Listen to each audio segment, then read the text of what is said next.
Hi hello everyone. మీకైతే తెలిసిందే నేను కంప్యూటర్ ఎంబ్రాయిడింగ్ చేస్తానని. బట్ ఇప్పుడైతే ఈ మిషన్ చూస్తే చాలా కోపం వస్తుంది. ఎందుకంటే నేను 3 ఇయర్స్ బ్యాక్ ఈ మిషన్ అయితే కొన్నాను 1,00,000 పెట్టి.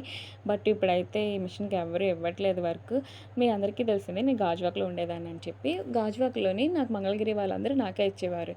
బట్ ఇప్పుడు ఏ టైలరు ఇవ్వట్లేదు. ఎందుకంటే 12 నీడిల్స్ మిషన్ అందరూ యూట్యూబ్‌లోని, ఇన్‌స్టాలోని చూసేయడం వల్ల ప్రతి అమ్మాయి కూడా అదేంటి మిషన్ మీద పెట్టేస్తే కుట్టేస్తుంది అననే అనుకుంటున్నారు తప్ప దాని మీద చాలా కష్టపడాలి. బట్ ఇప్పుడు ఆళ్ళందరికీ తెలిసే ఉంటది. నేను ఇప్పుడు ఏం చెప్తున్నానంటే మీకు ఇలా మిషన్ తీసుకోవాలని అనుకునే వాళ్ళు ఈ చిన్న మిషన్ అయితే కొనుక్కోవద్దు. పెద్దదే కొనుక్కోండి.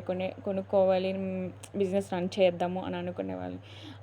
అలా అని చెప్పి నేను ఈ 1 ఇయర్ అలా వెయిట్ చేస్తూనే ఉన్నాను. బట్ ఇప్పుడైతే ఇంక వెయిట్ చేయలేను. ఇంకా ఆ మిషన్ తీసుకోవాలి అని అనుకుంటున్నాను. 12 మినిట్స్ మిషన్ అయితే నేను కూడా తీసుకుంటున్నాను త్వరలో. మీకు ఎక్కడ కొంటున్నాను, ఎలా కొంటున్నాను అది కూడా మీతో షేర్ చేసుకుంటాను. మీ మీ సపోర్ట్ నాకెప్పుడు ఉండాలని కోరుకుంటున్నాను. ఇలా ఇలా మిషన్ కొందాం అనుకునేవారు ఈ మిషన్ అయితే వద్దు. 12 నీడిల్స్ మిషనే కొనుక్కోండి. ఇదైతే నా సజెషను. ఎందుకంటే దీంట్లో జరీ ఉండట్లేదు. Thank you for watching.